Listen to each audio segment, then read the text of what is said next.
Brava Executive Search e Aliá Mentoring apresentam Café com Sal.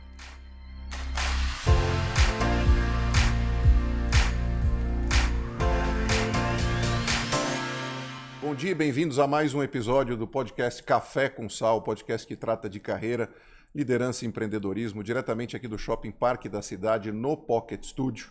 Você nos encontra nas redes, no Instagram, no Pod Café com Sal, no LinkedIn Café com Sal, Spotify a mesma coisa, e no YouTube Podcast Café com Sal. Lá você encontra cortes, material super interessante e os melhores momentos do nosso podcast. O nosso podcast que é apresentado pela Brava Executive Search, uma empresa de recrutamento, consultoria de recrutamento de média e alta gerência.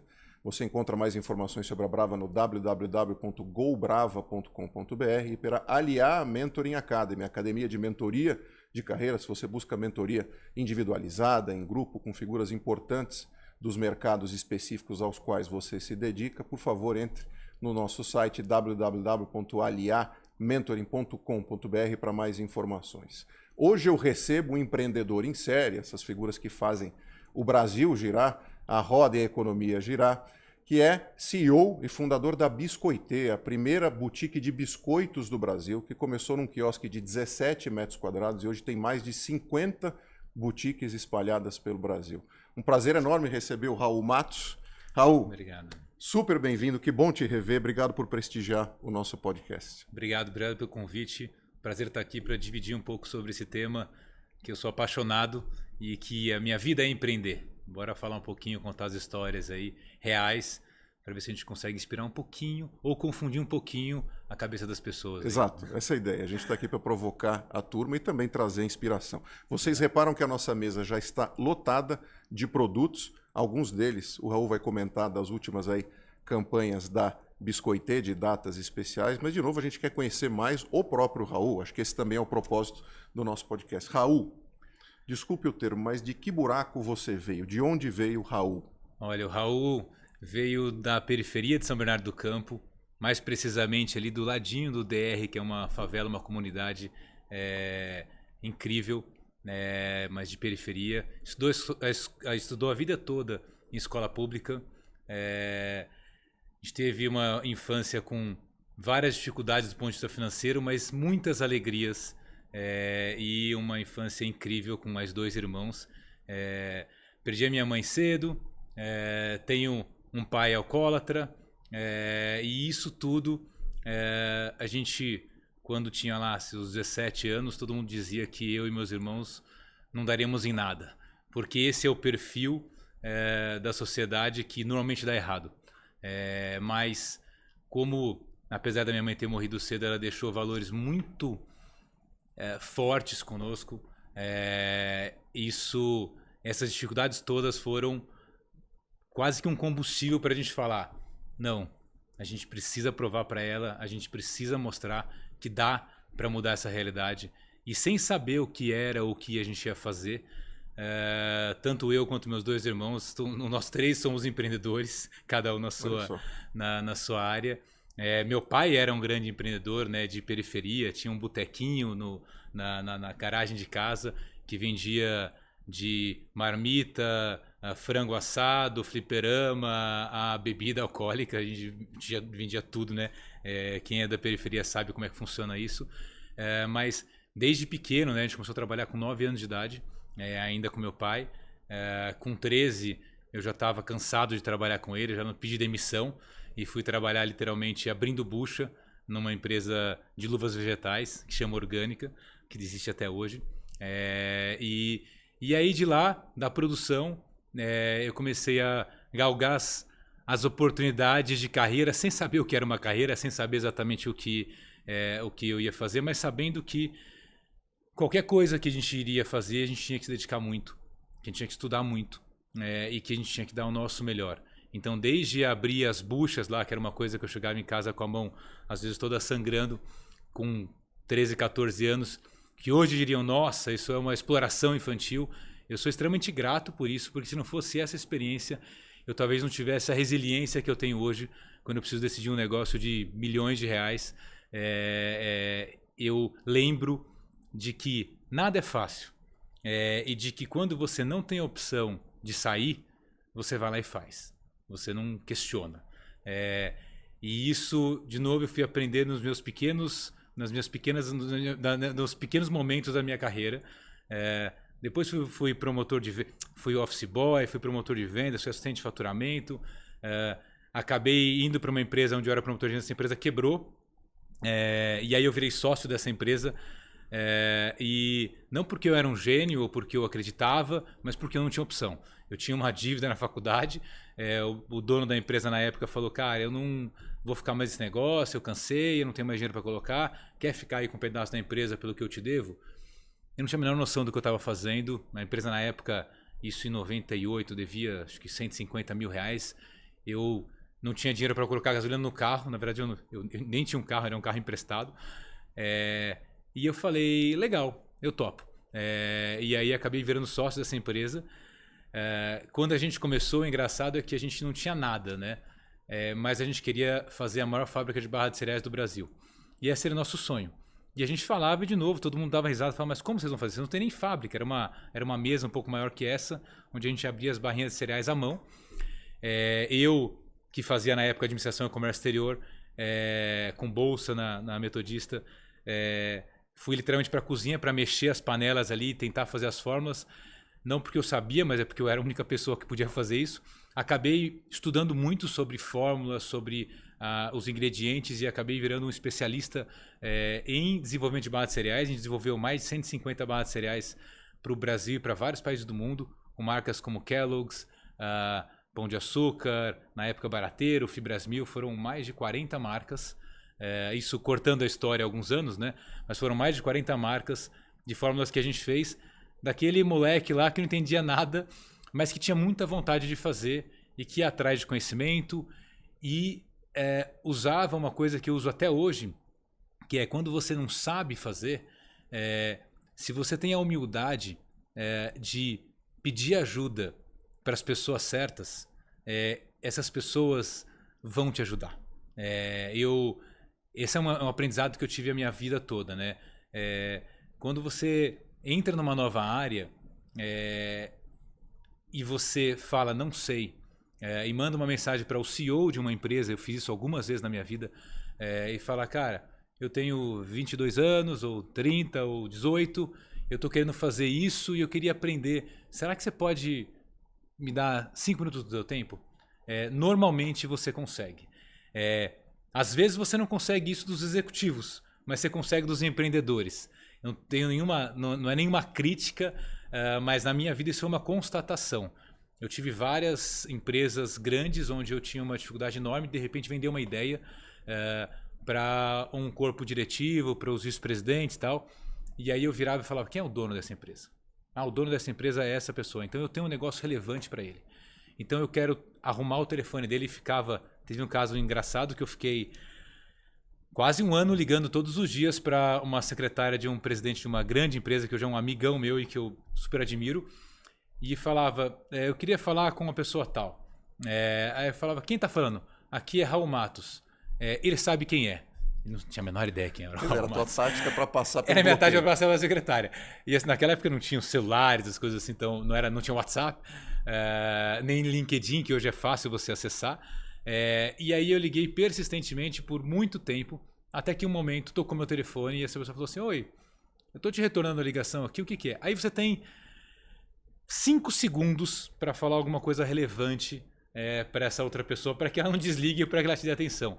E eu tinha um pitch, eu nem sabia o que era pitch na época, né? Mas eu tinha uma história muito interessante de um negócio que ele queria levar para esse fundador dessa empresa, e queria levar mais dinheiro para ele. Era um produto que eu queria lançar com a marca dele, que a gente ia fazer toda a terceirização. E eu falei: você tem uma oportunidade aqui e eu consigo te ajudar com isso. Só que ele era uma das maiores fábricas, é a maior fábrica desse segmento. E eu acho que ele achou curioso, né? Como é que alguém me liga e fala que tem alguma coisa para me ensinar no meu segmento? Mas essa curiosidade gerou uma reunião, que gerou um almoço, gerou uma amizade de muitos anos. Mas aí vem um grande valor, que eu volto à minha história, né? E conecto isso muito com a minha mãe, que ela sempre dizia que pessoas são pessoas. Não existem pessoas melhores nem piores do que ninguém em nenhum aspecto. Uma pessoa de sucesso, ela só tem mais dinheiro que você, de repente mais acesso, mas ela não é melhor que você e nem pior que você se você hoje, sei lá, serve o café. Você que serve o café e você que é o CEO da empresa tem a mesma importância nessa sociedade, porque se não fosse o café, nós não estaríamos aqui. Se não fosse o CEO, também não existiriam as empresas. Então, cada um tem o seu papel. E se você enxerga todos como pessoas, você senta à mesa com o presidente dos Estados Unidos ou do Brasil ou de uma grande corporação e tem a tranquilidade de falar com ele de igual para igual. E eu acho que isto, voltando, né, com 17 anos de idade, eu tinha, quando eu sentava com, sei lá, já tive a oportunidade de sentar com, sei lá, o Abílio Diniz, Jorge Paulo Lemann foi meu sócio numa das empresas, Marcel Teles, centenas de CEOs e grandes empreendedores. E quando eu sento com eles, e lá atrás, né, 17, 18, 20 anos de idade, quando eu sentava com eles, eu sentava de igual para igual. Eu não achava que eles eram melhores nem piores do que eu. Eu ia com uma ânsia de aprender, mas eu acho que essa forma de se colocar na mesa fazia com que essa outra pessoa também se sentisse muito à vontade. E a humildade de falar não sei, me ajuda, me ensina, me abre uma porta, era tão verdadeira que eu diria que nunca ninguém negou uma porta que eu precisei abrir. E eu acho que essa é a essência do networking, né? Que não é um networking por obrigação. É você pedir ajuda quando precisa, mas você também estar sempre com as suas portas abertas para ajudar. Que é hoje um pouco do que eu faço, eu brinco que o meu give back é tentar ajudar a fomentar o empreendedorismo, o intraempreendedorismo, né, que é o empreendedorismo de carreira, que ele é importantíssimo para os negócios acontecerem, e empreendedorismo puro, que é você colocar todo o teu patrimônio em risco em um negócio. Então, essa é um pouco da história do buraco que eu saí. Aí o que a gente criou ao longo desse tempo? A gente teve aí 4 empresas, né, que a gente vendeu algumas delas, faliu outras. Eu já quebrei 3 vezes na minha vida, 2 vezes normalmente, na pandemia, óbvio. Eu brinco que na pandemia é óbvio, porque a pandemia eu nem senti tanto, porque eu estava quebrado, mas estava todo mundo quebrado. Então eu estava no mesmo nível que as outras. Não se sentiu sozinho. Não me senti sozinho. As outras eu me senti muito sozinho, mas dessa eu já tinha experiência. Eu já era macaco velho de chegar nessa situação ruim, que é o teu negócio não funcionar. Mas quanto mais eu fui depois estudar, apesar de ter estudado escola pública, depois eu fiz uma pós-graduação na Jiao Tong University em Xangai, fiz Babson College nos Estados Unidos, Berkeley. Eu amo estudar, fiz Acon em Cambridge. Eu acho que estudar e estar sempre se desenvolvendo é muito importante. E quando eu fui para Babson College, que é uma universidade nos Estados Unidos muito focada em empreendedorismo. Referência em empreendedorismo. Referência onde os professores precisam ser empreendedores em série para darem aula, porque empreender não tem playbook. Não tem um livro que te fale, siga isso aqui e vai dar certo. Até porque cada um faz de um jeito diferente. E quem faz uma empresa de sucesso, inclusive isso é até uma coisa que eles falam muito em Babson lá, quem faz uma empresa de sucesso não é um empreendedor de sucesso em série. Porque pode ter tido sorte, pode ter dado, pode ter tido... Pode estar no momento... Pode ter várias coisas. Agora, se você faz 2, 3, 4 negócios, aí você tem alguma coisa que é diferente. Em Babson eles sempre falavam que o fracasso o fracasso só mostra que está mais perto do teu próximo sucesso.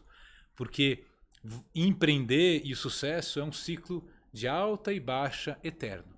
Você pode ter a maior empresa do mundo que você em algum momento vai se sentir num momento ruim. Você pode falar, beleza, eu faturo R$1 bilhão, beleza, mas se você olhar o teu concorrente que fatura 2, ou o teu mercado de 1 bi caiu para 900 milhões, você ainda vai faturar 900 milhões, você ainda vai ter um negócio gigantesco, mas você fala, puxa, não tá legal.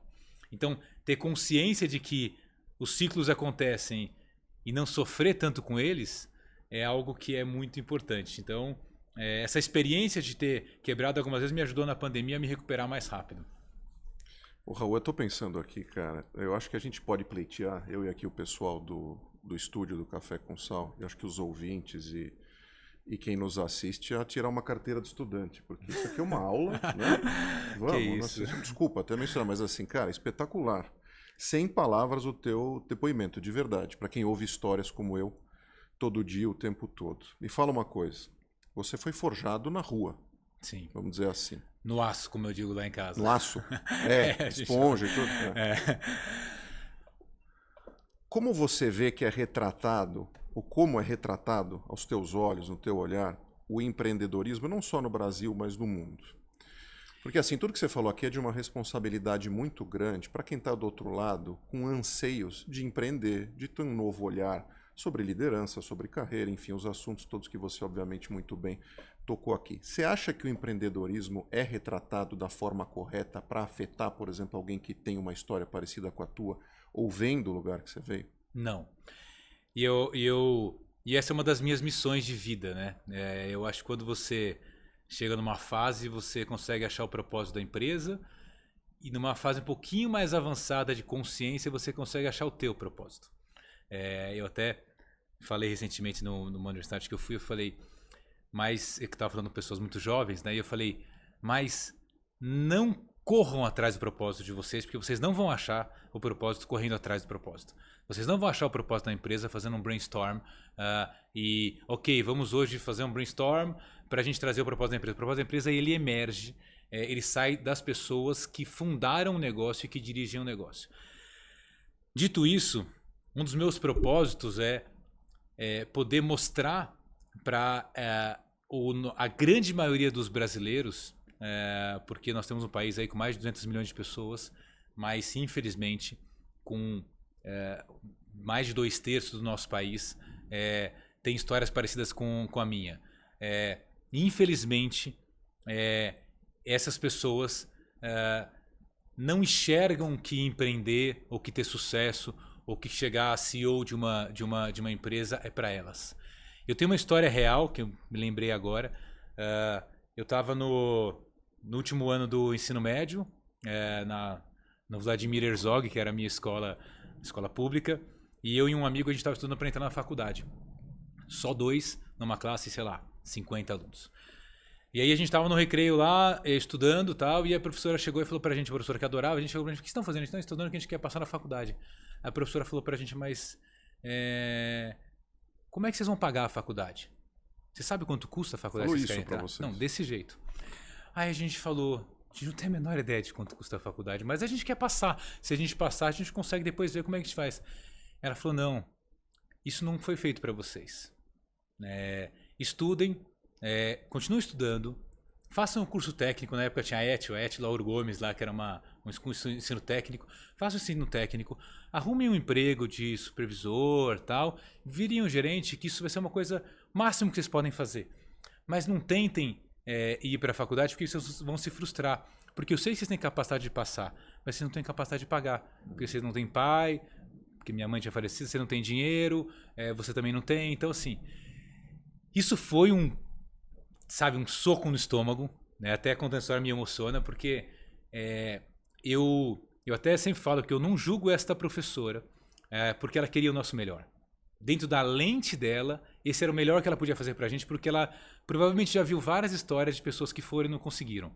Foi um gesto de afeto, né? Um gesto de afeto, mas olha o que ela teria feito com a gente. E agora, vou ligar isso com os nossos valores que minha mãe deixou muito forte. Isso pra mim foi um combustível. Eu falei, agora eu vou passar. Eu cheguei o dia seguinte eu ainda trabalhava como office boy, chamei o Luiz Antônio, que é um amigo, e é um amigo até hoje, e falei, quero fazer faculdade, você me ajuda, você me paga uma parte, se eu fizer? Ele falou, se você passar, eu devia ganhar um salário mínimo, se você passar, eu te dou, sei lá, X reais a mais para você pagar a faculdade. Fui na faculdade, falei, preciso de uma bolsa. Falei, tá bom, tem uma bolsa aqui, se você tiver nota acima, não lembro, de 8 ou 9, você consegue 70% de bolsa, tinha um grade assim. Uhum.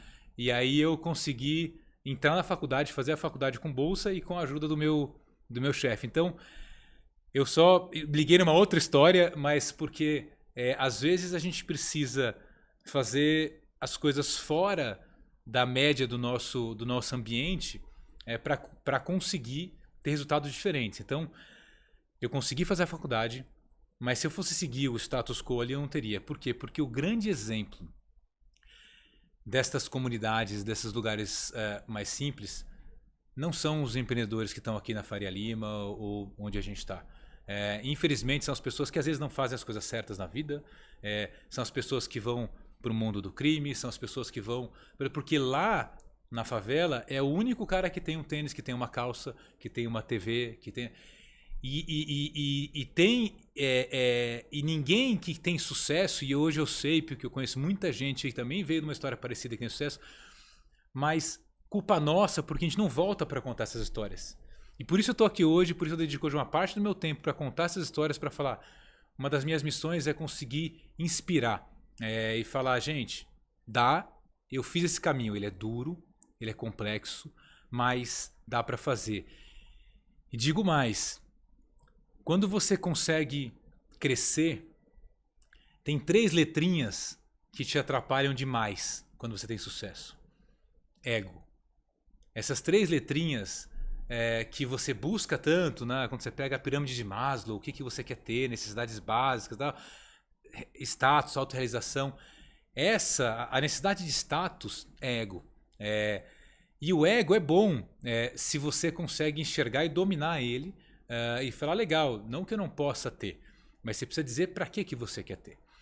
Então o ego faz com que quando você tenha sucesso, você conte só as partes boas. E no caso da minha história, muitos anos eu tive vergonha, ou eu achava, não vergonha, porque eu não tenho nenhuma vergonha da minha origem, eu tenho um baita orgulho disso, mas eu achava que era, eu não quero ficar dando uma de coitadinho que deu certo. Eu tinha esse negócio, não, eu vou contar que eu me esforcei e tal, porque é assim que as pessoas dão certo. O coitadinho que deu certo é uma história meio clichê. Então, de novo, nunca fui coitadinho não, mas essa história ela não é bem contada. Então, quando você olha para os empreendedores da lente lá da periferia, você fala, esse cara deu certo porque ele fez alguma coisa errada, porque ele herdou, a família deve ser rica, o pai deve ser influente, não sei lá, porque ele deu sorte, ou porque ele tem algum amigo que é demais, que deve ter financiado e feito tudo. E quando você olha a história real dos empreendedores, muitos saíram de realidades de dificuldades que fez com que eles tivessem a resiliência para crescer. Mas, quando você vai escrever um livro, eu já tive várias pessoas que me procuraram querendo escrever livro e tal, eu digo assim, o ghostwriter, né, a pessoa que escreve o livro, né, que é pouca gente sabe, mas quando você fala o livro do empreendedor, não é o empreendedor que escreve, aliás, a gente não sabe escrever, não é o nosso negócio, tem alguém que escreve. Ela te conduz aquelas histórias brilhantes, aquelas histórias lindas, aqueles sucessos, de dizer, não, eu captei X milhões de reais na minha empresa, eu vendi a minha empresa e tal, eu fui sócio do Jorge Paulo Lemann, meu sonho era conhecer ele quando eu li o livro,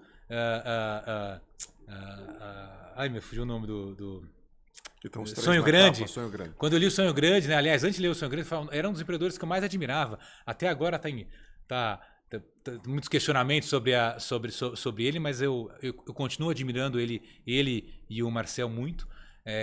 Mas meu sonho era um dia conhecer os caras, eles foram nossos sócios. Então, é legal contar essa história. Só que ela não é 100% verdadeira, porque ela não foi tão simples assim. E quando você olha os empreendedores, os super empreendedores, você acha sobre aquela lente que ele tem uma visão além do alcance, que ele é muito melhor do que você. Então hoje eu vejo as pessoas falando, nossa, mas o Raul, ele tem uma visão incrível, né? Quando ele criou esse negócio de vender biscoito para presente, genial, né? Eu falo genial nada.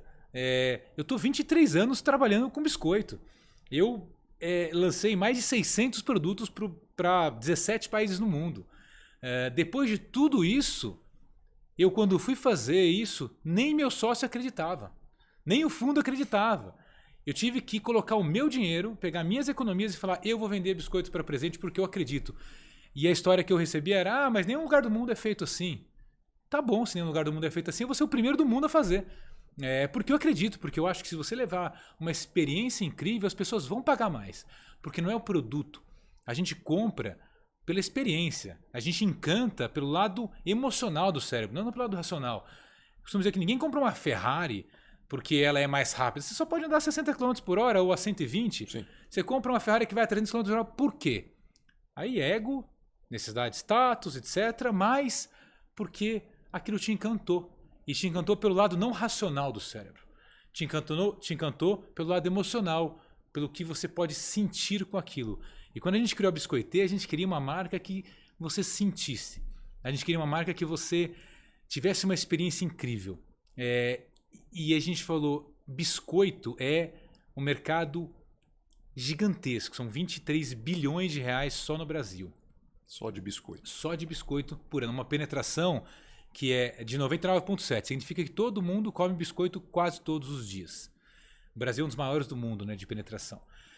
E eu falava, por que todo mundo come biscoito, mas biscoito no Brasil é um mercado tão básico, com qualidades tão ruins do ponto de vista de fórmula, produtos tão baratos? E aí a resposta que vinha sempre era, porque o brasileiro não paga caro, porque o brasileiro está acostumado com biscoito barato. Isso para mim era mais preguiça das indústrias que estavam lá de levar coisas mais e de apostar, do que efetivamente de não acreditar. E eu falava, ok, então se ninguém fez, eu vou fazer porque eu sei que dá para fazer. Vai ser difícil, vai ser complexo, mas a gente fez. Então, voltando, me alonguei aqui, né? Mas eu acho que um dos compromissos que todo empreendedor de sucesso deveria ter, falo aqui para os empreendedores também que estão aí, não só empreendedores, tá? Para os executivos, para os CEOs, para os diretores, para os gerentes, a gente tem que voltar para contar nossas histórias. A gente precisa ter não só orgulho do que a gente fez, mas a gente precisa pegar aquele estagiário, aquela pessoa que de repente bate a tua porta e fala, tá, eu vou ajudar uma pessoa, eu vou doar 1 hora por semana para fazer isso, porque vocês podem fazer a diferença na vida de muitas pessoas. Não inspira só quem chega ao bilhão e escreve livro. Inspira muito mais quem está 1 nível, 2 níveis acima de você do que o CEO da empresa. Porque você consegue, como, sei lá, vou dar um exemplo, um estagiário que chega para um gerente de área, e esse gerente de área se dispõe a contar a história dele e explicar para ele como é que ele saiu de estagiário para gerente, é muito mais palpável para... Mais real essa mais conexão. Real. Né? O CEO está num outro patamar, o estagiário às vezes não se conecta. Então, o que eu provoco vocês agora que estão nos ouvindo esse give back de tempo é o teu maior legado. Porque a coisa mais cara que você tem é tempo. Porque dependendo do nível que você vai chegando, doar... Muita gente doa, eu vou doar R$1.000 aqui, eu vou ajudar... Cara, é legal doar. Mas doa o teu tempo, porque isso é a única coisa que todos nós temos iguais. O bilionário e o mendigo têm 24 horas por dia. Então 1 hora de um e 1 hora de outro vale a mesma coisa. Então doe uma parte do teu tempo para poder inspirar as pessoas e a gente vai ter um país melhor. Se negligencie disso. Fique na tua cadeira reclamando, culpando os governos, culpando os impostos, culpando o ambiente, culpando o teu chefe, e você vai ter um país pior. Está na nossa mão tentar resolver isso. Vai resolver do dia para a noite? Não. Mas se cada um doar 1 hora para mentorar alguém, para ajudar alguém, nós temos 200 milhões de horas disponíveis no Brasil aí. Isso já muda a educação. De novo, educação está muito ligada com o empreendedorismo. Mas inspiração está mais ligada com o empreendedorismo do que a educação. Porque eu conheço dezenas de empreendedores que não sabem escrever o seu nome, mas que são inspirações maravilhosas, que falam com o coração, que falam sem o linguajar polido, mas que conseguem transmitir uma mensagem muito legal e que inspiram milhares de pessoas. E que, graças a Deus, hoje a gente tem, pelo menos rede social, essas pessoas têm visibilidade. Porque antigamente Você não tinha a menor chance de ver, a não ser na praia, na praça. Exatamente. Então, assim, é muito legal. Então eu trago esse compromisso. Se a gente quer mudar, a gente precisa fazer a nossa parte. Espetacular. Você comentou em relação a boas histórias e histórias às vezes mais complicadas, né? Você tem uma história emblemática da Biscoitê ali de início, em que você foi de fato colocado em xeque e você falou: acreditem ou não acreditem, eu vou. Você tem uma história assim? Eu tenho uma que hoje é engraçada, mas na época foi trágica. A gente estava num negócio que era vender biscoito para presente e a gente batia na porta de todos os shoppings e ninguém aceitava. Porque diziam, poxa, é impossível você conseguir pagar o aluguel ou você conseguir fazer um negócio. Então, viam lá e falavam, não vejo muito futuro nisso, não topavam. E aí a gente conseguiu um ponto, que era o único ponto disponível no único shopping que acreditou na gente no começo. Vai aqui meu agradecimento ao Vila Lobos e hoje BR Malls, a Aliança na BR Malls, porque lá atrás foram os únicos que me deram a oportunidade de começar. E aí uma executiva, de novo, né? Não foi o CEO que acreditou, nem o superintendente do shopping à época. Aliás, ele não aprovou nossa operação. Mas uma comercial bacana que gostou do nosso propósito, que viu esse brilho no olho que a gente tinha e falou, a gente vai fazer. Ela falou, eu tenho um ponto para você. Talvez não seja o ponto ideal, porque a gente queria um produto, um público A, B e tal. Mas é o que eu tenho hoje, eu posso dar num shopping super legal, que é o Shopping Vila Lobos. Me levou num ponto que tinha sido tudo. Tinha vendido mesa de bilhar, colchão, tinha sido cafeteria, tinha sido tudo e nada tinha dado certo. Ela falou, posso te dar esse espaço aqui, que tinha isso aí, 14, 15, 16, 17 metros quadrados. Vocês montam o teu negócio aqui e é o que dá para fazer. Eu falei, beleza, é o que dá para fazer, bora, vamos montar. Montamos um negócio lindo, ficamos 6 meses lá, colocamos todo o nosso dinheiro que a gente tinha, porque essa loja era minha, ela não era da empresa, não era do fundo, era meu dinheiro mesmo. E aí, na nossa inauguração, que a gente estava assim, radiante, estava um sucesso, estava vendendo, sabe? As pessoas assim, encantadas. E aí chegou um conselheiro, que foi presidente de grandes empresas, que era uma referência para mim à época, e falou, olha, Raul, você acertou em tudo aqui, as suas embalagens são maravilhosas, o produto é incrível, a parte de cafeteria tá legal, as meninas, né, que a gente chama de encantadoras até hoje, as encantadoras, puta, uma ideia interessante você chamar de encantadoras, não de vendedoras, puta, tá tudo maravilhoso. Mas deixa eu te falar uma coisa aqui como amigo, como seu conselheiro, cara, você errou no ponto. No ponto. No ponto. Ele falou, cara, esse lugar aqui não vai dar certo. Quer dizer, você tinha acabado de investir todo o teu dinheiro.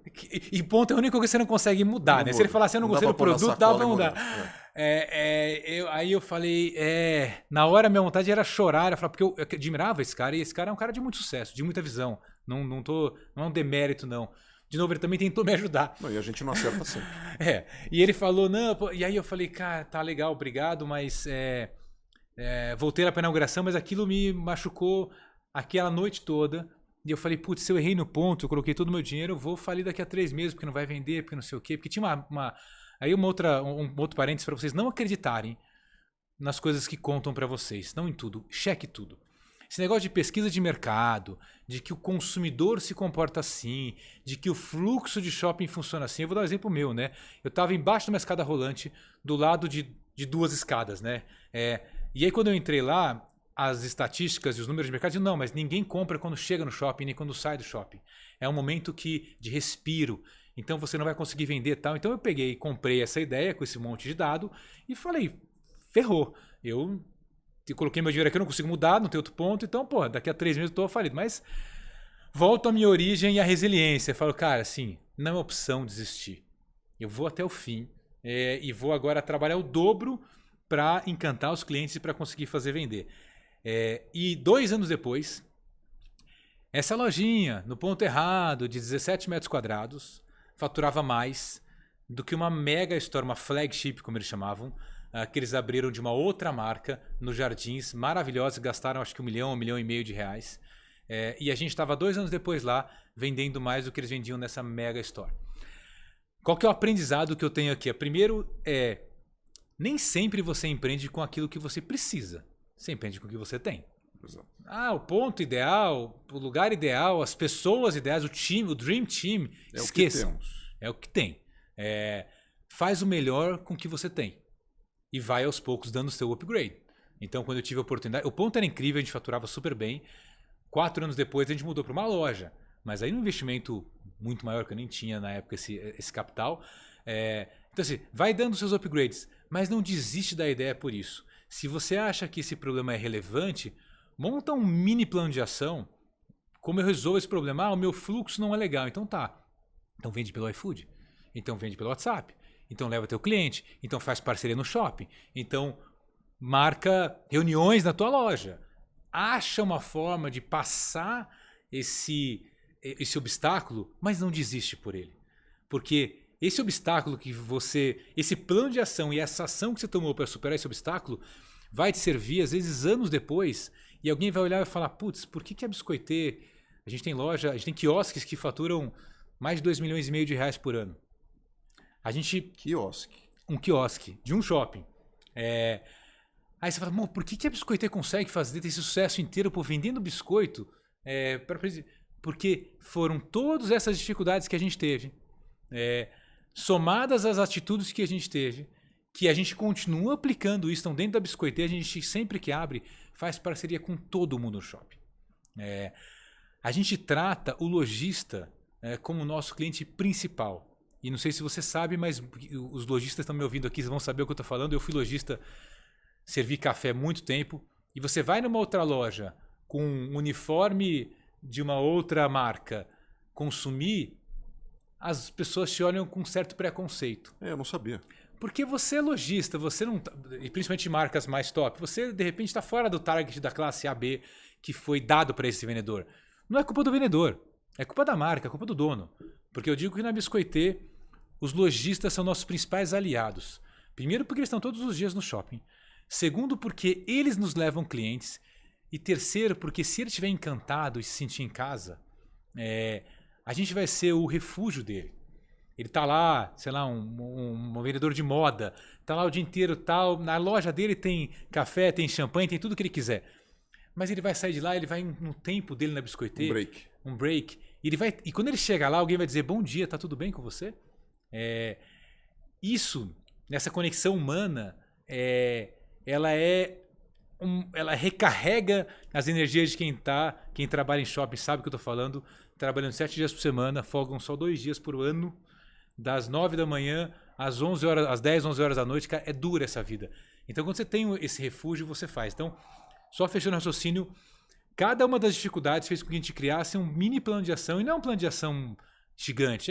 Tá, isso aconteceu, o que a gente faz? Testa A, B e C e põe para rodar. E isso hoje nos ajuda a ter um negócio de sucesso. Cara, você falou de empreendedorismo, você falou de amor. A gente está brincando aqui com um pouco dos pilares e valores da Biscoitê. Todo mundo sabe que o biscoito é maravilhoso. Quem não sabe, obviamente, vai provar depois da nossa conversa. Mas nenhum business chega onde chegou, principalmente como o teu, sem pessoas. Qual que é o teu olhar, depois de toda essa trajetória? Quer dizer, esses inputs, essas experiências vão formando o Raul de hoje. Como um livro, você falou muito livro, né? A tua edição revista e atualizada. Exatamente. Na edição revista e atualizada do Raul, o que ele busca nas pessoas para compor o time da Biscoitê? Olha, o Raul, eu falo que é o Raul 4.0, né? Porque eu tive muitas fases, né, na minha vida. Eu já tive as fases espartas, né? As fases guerras, as fases que um precisa perder para um ganhar. Eu tive as fases extremamente competitivas, onde eu ia com, como dizem no mercado, né? Com faca na caveira, faca no dente, faca na sobrevivência, ou é ele ou eu, concorrência, eu quero matar o meu concorrente, cara. Eu já tive essas fases todas. E quando eu olho para trás, eu falo, não precisa ser assim. Isso, só os cabelos brancos que vão te trazendo, né? Você fala, hoje eu acredito demais na abundância, de que eu não preciso tirar de ninguém para ganhar, eu posso ganhar junto. E isso nos trouxe, né, na minha 4ª empresa, que é a Biscoitê. Quando a gente fundou a Biscoitê, a gente começou pelos nossos valores. A gente tem uma ONG que ajuda mais de 1000 crianças aí todos os anos. E a gente não conta muito isso, porque a gente faz de coração, não é para aparecer, mas é um legado. Mas se quiser, fica à vontade de contar. Não, é uma ONG que a gente ajuda as crianças nas favelas. A gente tem 3 favelas que a gente ajuda. Como chama? Quer divulgar? Chama ACAC.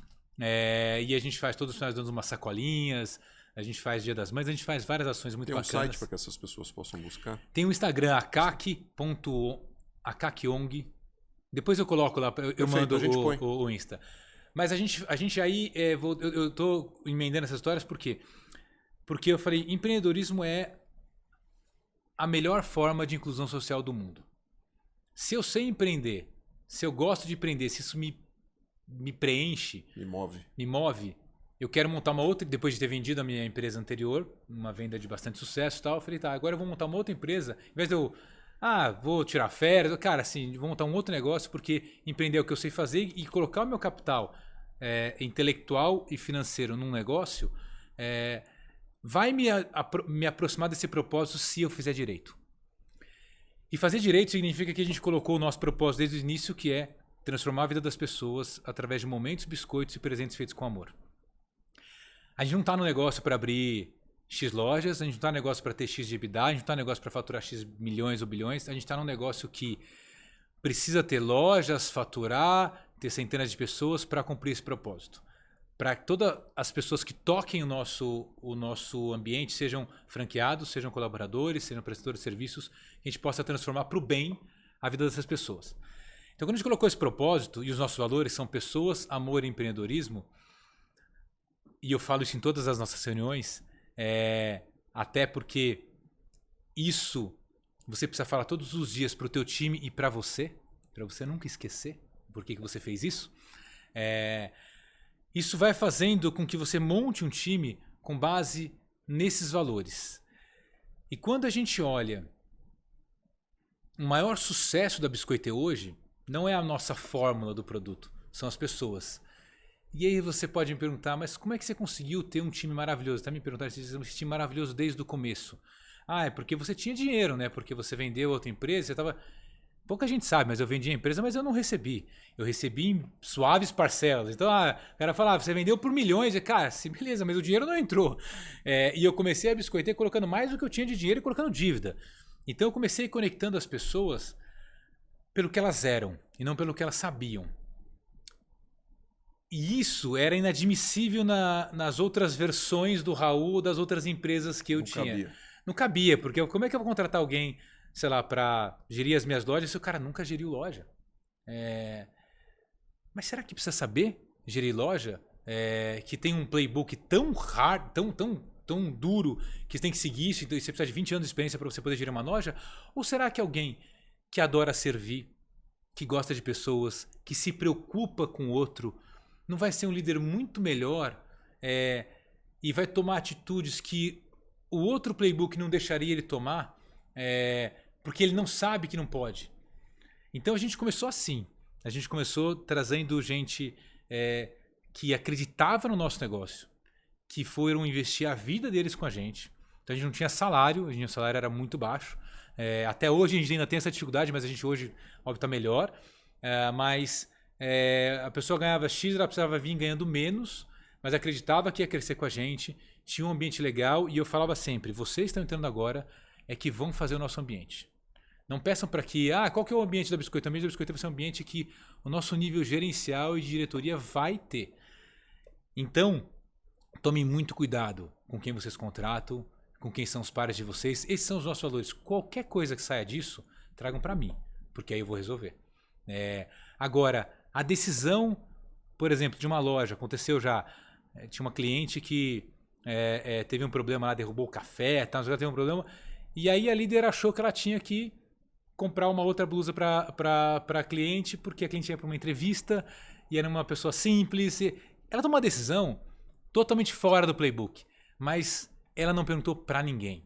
A líder da loja, que é uma líder simples, tomou a decisão de pegar o cartão dela, subir até a, sei lá, C&A, Zara, onde é que ela foi, comprar uma nova coisa e dar para aquela...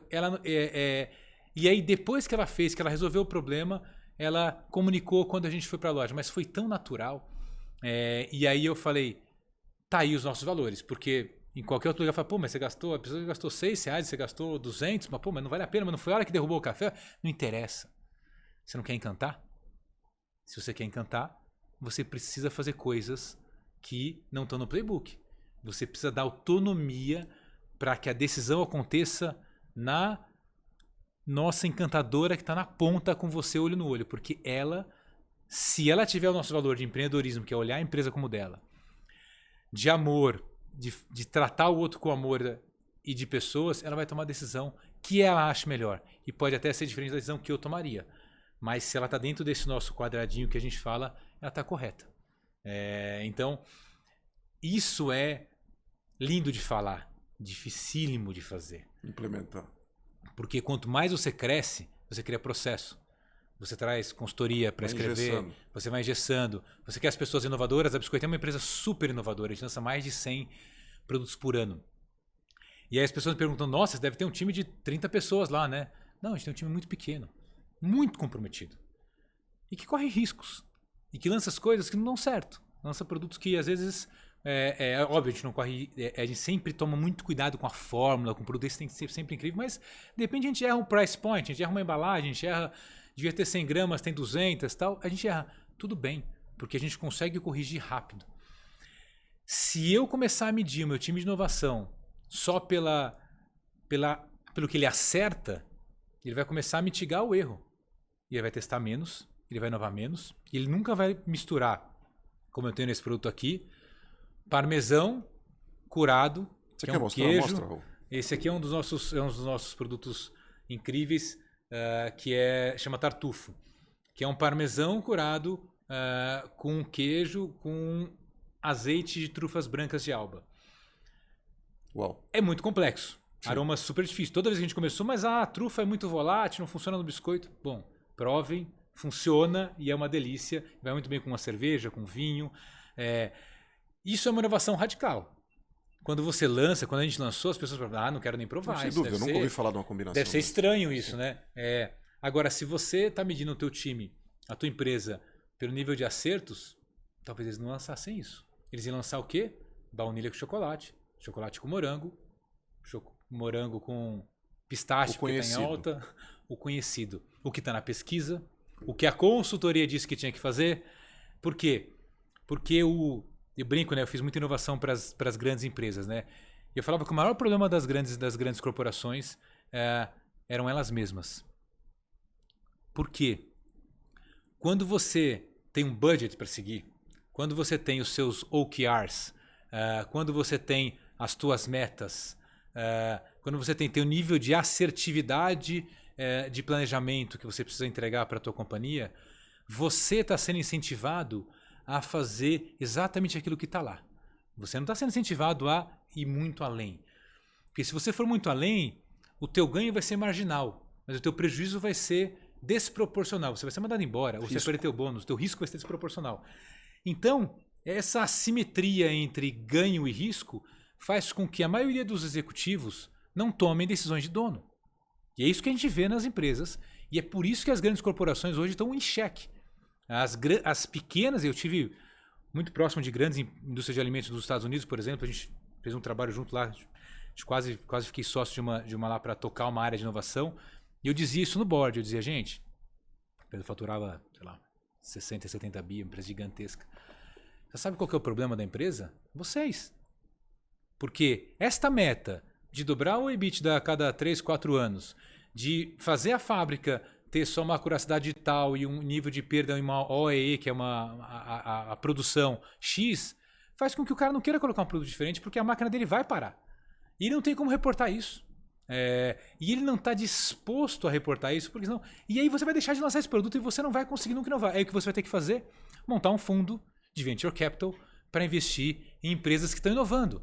E você vai pagar 100 milhões de dólares para um cara que lançou uma barra de cereal que o teu time sabia fazer isso 100 vezes melhor. Tem um deal nos Estados Unidos, se não me engano, foram 346 milhões de dólares para uma marca de barra de cereais que chama RX Bar.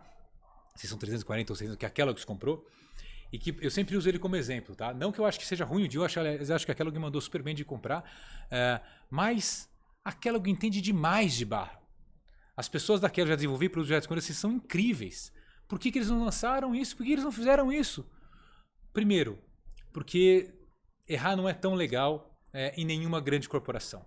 Segundo, porque dá 100 vezes mais trabalho lançar uma marca, nesse caso, né, que eles chamavam de, sei lá, banana, pistache, não sei o que lá, mas chamava no BS, que era no bullshit. Ou seja, sem nenhuma outra merda, trazendo para o produto português claro. Quem é que tem coragem de lançar um produto, colocar no supermercado e dizer assim, isso aqui é só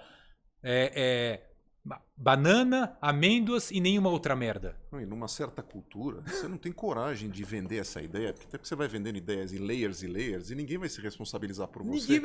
E todo mundo está robotizado, morrendo de medo de perder sua própria cadeira. E aí você vai chamar uma consultoria que vai validar a sua ideia com uma pesquisa de mercado, que vai perguntar para os consumidores se eles gostariam de comprar aquilo e o consumidor vai se sentir ofendido dentro de uma sala como essa, de focus group, que o consumidor foi convidado a ir até lá.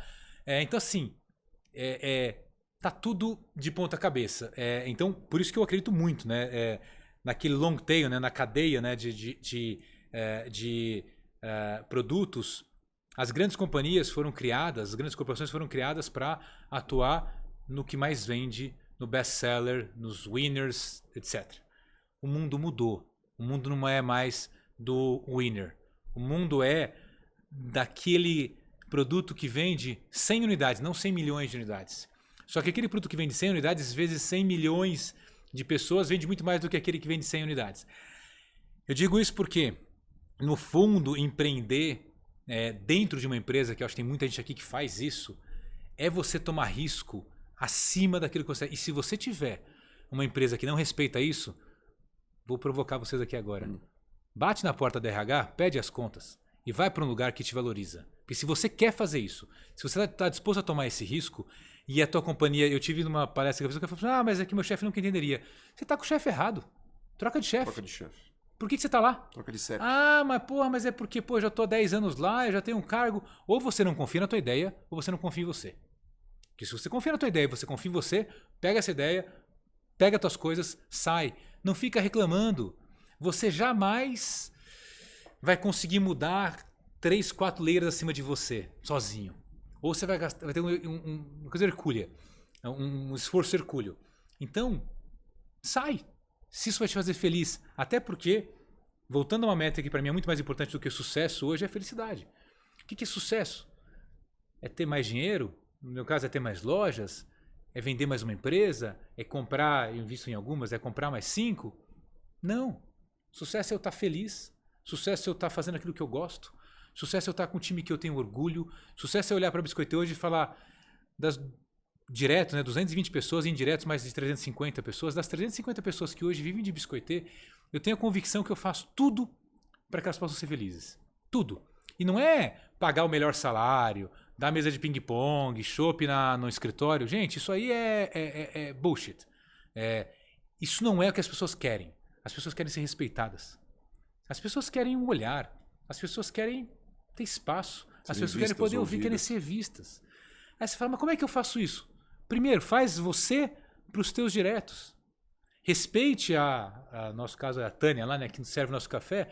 Respeite a pessoa que te serve o café, assim como você respeita o teu vice-presidente. Porque o dia que você tratar mal um garçom, a menina que te serve o café, você naturalmente vai tratar mal todo mundo vai ver. Isso não é legal não para os outros, mas para você não é legal.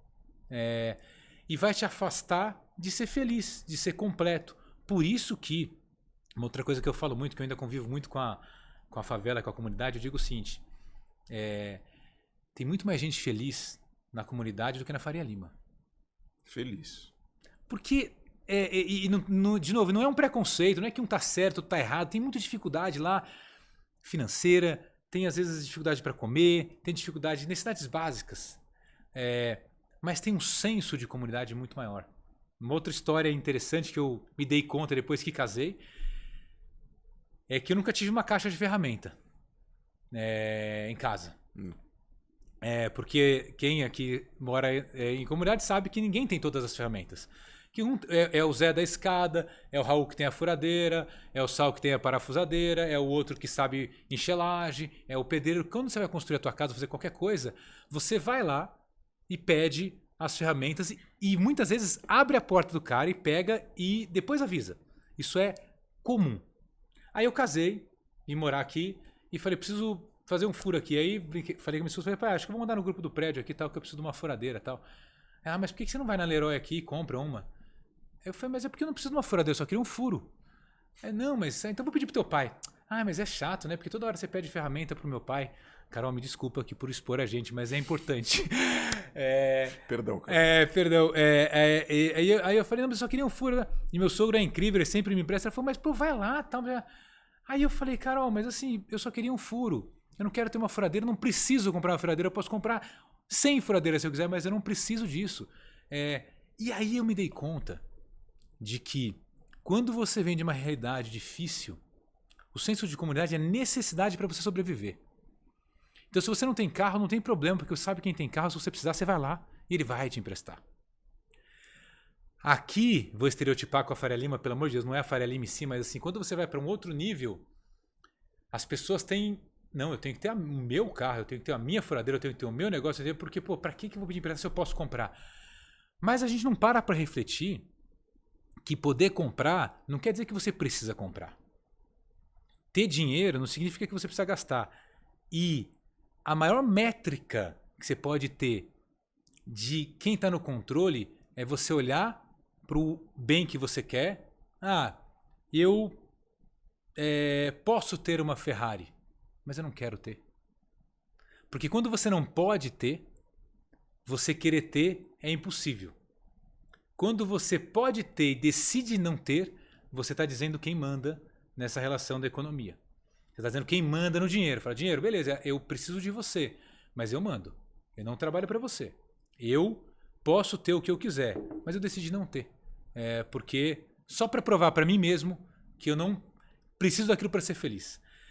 Então, na caixa de ferramenta eu falei, eu não conseguia entender porque a minha realidade me fazia naturalmente compartilhar as coisas porque eu precisava disso. Quando você vai para essa outra realidade, ela não está acostumada. Então aí vai um outro recado para quem tem uma vida mais difícil, que não tem dinheiro, que você tem uma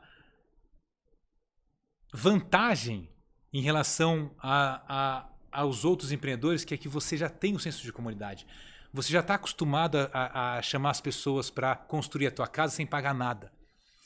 Porque você precisa disso. Isso é uma grande vantagem, porque isso te traz um exercício de humildade, isso te traz um exercício de convencimento, e as pessoas estão lá por você e não pelo teu dinheiro. E quando você empreende e quer colocar o coração, o amor nas coisas, as pessoas têm que estar por você e não pelo teu dinheiro. Porque o dia que as pessoas estiverem na Biscoitê, porque eu pago o melhor salário, porque eu tenho o melhor benefício, acabou a Biscoitê. As pessoas têm que estar lá pelo propósito da empresa. E não é pelo Raul, tá? É pela empresa, é por o que ela representa. Todas as pessoas, porque as pessoas não trabalham para o Raul, as pessoas trabalham sempre para o seu chefe direto. Se o Raul é incrível, mas o líder de loja não é incrível com aquela menina lá, a menina boa vai sair. Então a gente precisa ter isso. E, gente, esse é um exercício infinito. Você fala, nós somos perfeitos? Não. Temos centenas de defeitos, temos muitos problemas também com pessoas, temos muitos problemas de contratação, contratamos gente errada, contratamos gente certa, mas se a gente tem o propósito, os valores muito alinhados, a gente consegue ir corrigindo isso.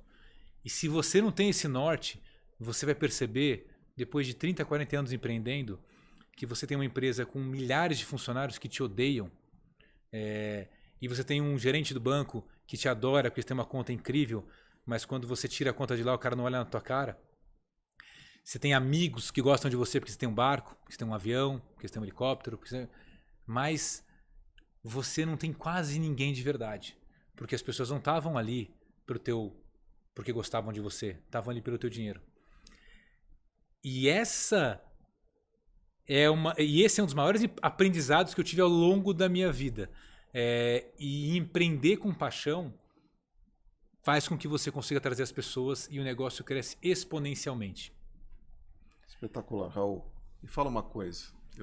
De novo, acho que o papo da carteira de estudante não é mentira. Nós vamos ter que tirar a carteira de estudante hoje, logo após a nossa gravação. A gente está passando algumas imagens aqui da Biscoitê. Me fala um pouco, assim, a Biscoitê tem um apelo e um aspecto visual que eu acho único, tá? Que é de fato que eu sou uma pessoa muito visual, isso me atraiu demais. Por favor, Raul, não querendo abusar, dá uma passada do ponto de vista visual no que é o ponto, na ideia, na interação, na experiência do produto com as pessoas, principalmente com as imagens que a gente está mostrando um pouco aqui para o pessoal. E também, se puder, obviamente, fica à vontade de pegar. Você trouxe produtos maravilhosos aqui, gente, que de fato é impactante. E a gente teve momentos importantes agora do calendário, né? A gente teve Páscoa, Dia das Mães, etc. Conta um pouco aí dos produtos e da experiência para a turma. Legal, vou contar começando com o nosso fracasso aqui. Quando a gente teve a ideia de trazer biscoitos de alto valor agregado para o Brasil, a gente trouxe as máquinas de fora, a gente trouxe os italianos para nos ajudar a desenvolver aqui e tal, e a gente foi vendendo varejo tradicional. Não era Biscoitê, eram outras marcas, mas eram produtos também premium. E aí a gente abriu 3.000 pontos de venda no Brasil, gastamos alguns milhões de reais ali montando essa estrutura, essa distribuição, eram dezenas de pessoas nesse time. E a gente viu que não vendia. E eu quase acreditei naquilo que as pessoas diziam lá atrás, de que o brasileiro não compra produto melhor. Até que, como de novo, para mim, desistir nunca é uma opção. A gente falou, legal, eu acho que as pessoas não compram porque elas não estão entendendo o que eu estou vendendo. E aí a gente disse, legal, se eu quero que elas entendam, eu preciso controlar essa experiência toda. E eu não vou conseguir fazer isso dentro do Carrefour, do Pão de Açúcar, porque não dá. Você tem 30 mil SKUs ali e você, quando está no Pão de Açúcar, no Carrefour, você tem alguns milissegundos para decidir o que comprar ou não. Então você não está aberto a essa experiência. Onde é que você está aberto? No shopping, no teu momento de lazer. E aí que a gente teve a ideia. Então foi assim que surgiu a ideia da loja. Porque a gente falou, legal, se eu montar uma loja minha, que só venda os nossos produtos, eu posso tomar cuidado com a luz, com a música, com as encantadoras, com o uniforme, com a xícara. Isso está sob o meu controle. Isso está sob o meu controle. O tempo que ela vai se dedicar a colocar para o cliente, a não medir a conversão por cliente, porque a gente não mede isso, a gente mede encantamento, a gente não mede conversão. Então, cada um desses detalhes na experiência fazem com que a gente consiga encantar o cliente quando ele nos dá a coisa mais importante que ele tem, que é o tempo dele. Então a gente atendeu nos últimos meses, ali no último ano, mais de 1 milhão de pessoas. Eu costumo dizer para o time que a gente tem a coisa mais valiosa, 15 minutos de 1 milhão, não, pessoas não, né? Tickets, né? Então a gente tem em média de 15 minutos vezes 1 milhão. Então a gente tem um tempo incrível que as pessoas estão parando para nos ouvir. Nesse mundo de 1 milhão de informações, tempo é a coisa mais valiosa. Então assim, as pessoas estão lá. Então nesse tempo que ela está lá, vamos encantar, vamos levar os produtos, mas vamos levar do nosso jeito. Então quando você vai na Biscoitê e pede um soft cookie, que é um cookie assado na hora, a encantadora vai te perguntar: Sal, você gostaria que eu esquentasse ou você quer ele frio? Você quer ele num pratinho com uma colherzinha dourada, bonitinho, ou você quer ele no saquinho para você levar? Coisa simples, que aumenta o tempo por atendimento, mas aumenta o teu encantamento. Quando você senta para tomar um café na Biscoitê, você sabe o que a gente chama de experiência Biscoitê, que é as degustações dos nossos produtos. Agora, se você for para a loja, a gente vai estar servindo o Cranstaché, que é o nosso biscoito que a gente lançou agora, né? Acabamos de lançar. Cranstaché é um biscoito com uma base de baunilha, pistache e cranberry. Então, assim, um sabor super diferente e que ficou incrível. Esse produto a gente vai servir esse e vários outros, não é exatamente um produto, junto com o teu café. As nossas degustações dos nossos cafés custam mais caro do que o próprio café. E tudo bem. Porque eu não sou uma cafeteria. Eu não estou lá para vender café. Eu estou lá para usar o café para te encantar. Eu estou lá para usar o café para te falar: me dá a permissão de alguns minutos do teu tempo para eu te servir alguns biscoitês? E você, com certeza, no momento certo, vai fazer e vai comprar. Mas uma outra coisa importante para quem está no varejo, que foi uma métrica que eu ouvi muito e que eu discordo completamente. Medir conversão de venda é coisa do passado. Você precisa medir cliente encantado. Se o Sal está lá, na Biscoitê, com o Raul, por exemplo, conversando sobre negócio, uma reunião tensa, ele não está no momento de compra dele. Mas ele vai provar, vai gostar e a memória emocional vai ficar. Quando ele for comprar um presente para a mãe dele, para a esposa dele, ele vai falar: putz, eu fui naquela loja, estava incrível, eu vi um kit. Porque você guarda. Você pode não ter... o seu subconsciente vai guardando as suas experiências. Putz, aquela loja tem tanta coisa legal. Eu não quero mais dar flor, chocolate. Pô, cansei. Vou dar uma coisa diferente. Você vai lá e leva um kit como o que a gente fez pro Dia das Mães, que é uma luminária de sal rosa, que a gente importou do Himalaia, junto com um Cranstaché, que é um biscoito de pistache e cranberry que foi pensado, também tem sal rosa, e uma flor que está aqui nas nossas imagens aí, feita à mão, decorada à mão. Então tem uma experiência inteira ali para você levar. A luminária de sal rosa tem vários benefícios para deixar o teu ambiente melhor. Tá aí. Então assim, isso é uma experiência, isso não é produto. Só que eu só consegui te mostrar essa experiência porque eu não tive pressa de te vender. Porque se você sentasse lá e a menina ficasse: olha, você provou, você não quer levar? Porque você provou lá na Biscoitê, esse produto, por exemplo, custa R$54. Elas têm autorização para, se não tiver degustação, ela abrir na tua frente. Porque ela vai abrir, eu sempre falo o seguinte: o cliente vai provar. Ah, mas se ele não comprar, não tem problema. Ele vai gostar. E se ele não gostar, tá bom, 1% das pessoas que não vão gostar, tudo bem, respeito. Claro. Dá o outro para ela provar. A gente tem mais de 100 tipos de produtos. Não dá para... Vai gostar de algum. Tem sem glúten, tem sem lactose, tem saudável, tem indulgente, tem com Nutella, tem com brigadeiro, tem tudo. Então algum biscoitê vai ter para você. Pô, até rimou, hein? Gostei. Já inventei a campanha, não. Já sai a campanha. Então assim, esse momento de você controlar a experiência faz toda a diferença. E aí o cuidado com as embalagens, o cuidado com o produto, a gente sempre fala que na biscoiteira não pode ter nada quebrado. Não pode ter uma embalagem mal feita. Esse é um livro que a gente impressionante, eu fiquei impressionado. Abre ele. Chama Contos para uma Vida Mais Doce. É de uma série que a gente lançou para colecionável. Dentro é um canudinho de wafer com recheio de creme de avelã e coberto de chocolate belga. Então, assim, isso aí tá para você. Você vai consumir os produtos que estão dentro e guardar esse livro na tua estante. E tem vários colecionáveis de vários momentos diferentes. Então, na Biscoitê, a gente pensa em cada detalhe, porque cada detalhe importa. Por isso que a gente teve que montar uma produção nossa. Porque não tinha ninguém que conseguia fazer com esse cuidado. Porque essa paixão, né? Essa precisa ter paixão. Na indústria de alimento tem muito assim, esse aqui é o padrão mínimo e máximo. Na biscoiteira não tem mínimo e máximo, tem o ótimo. Tudo que tá fora do ótimo tá fora. Porque se eu coloco o padrão mínimo e máximo, eu já baixo a régua. E o meu cliente quer uma experiência incrível, e para isso, produto, embalagem, atendimento, a sacola, tudo tem que conversar. Então, a gente criou todas as experiências porque a gente tentou o caminho normal e foi um fracasso. E quando a gente veio pro varejo, a gente falou, ferrou. A gente não conhecia nada, nunca tinha tido uma loja. Nunca tinha feito nada disso. E abri uma e fui literalmente operar. A Carol, minha esposa e minha sócia, estava grávida do nosso primeiro filho de 9 meses. Ela de 9 não, começou com... Ela devia ter uns 5 meses, mas ela ficou lá na barriga no balcão mesmo até os 9. E a gente operando lá, tirando café e tal. E aprendendo um monte.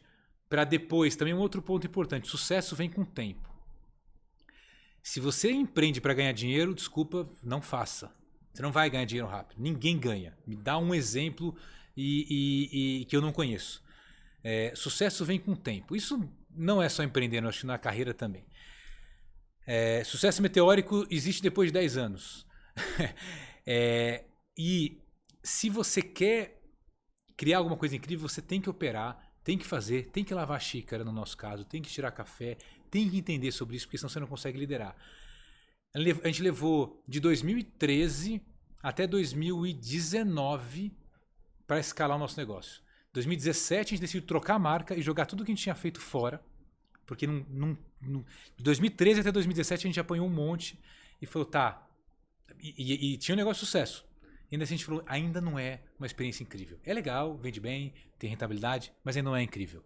E a gente jogou tudo isso no lixo e montou a Biscoitê, com o nome Biscoitê, em 2017. E a gente ficou de 2017 até julho de 2019 com apenas 3 unidades. Errando em tudo que a gente pode errar. Erramos em produto, erramos em atendimento, erramos em máquina de café, erramos em cardápio, erramos em tudo. Não em tudo, porque a gente ainda tem muita coisa para errar, mas em muitas coisas. Em 2019 a gente falou, agora a gente está pronto para escalar com franquia. E lembrando que eu abri uma franquia em 2017, 2016 ou 2017, foi a primeira franquia, que até o meu sócio, meu amigo, ele é meu sócio porque eu falei, cara, não vou deixar você fazer esse negócio sozinho, eu vou pôr meu dinheiro aqui, porque como você é meu amigo, se der errado você não vem me encher o saco, porque eu ainda não sou uma franquia, ainda não tenho manual, ainda não... Quando a gente começou lá, hoje a gente tem tudo, né? Mas levou muito tempo pra gente maturar para falar, legal, eu tô pronto para abrir minhas 342 lojas. Hoje eu tô pronto para escalar o nosso negócio de Belém do Pará, de Manaus ao Rio Grande do Sul.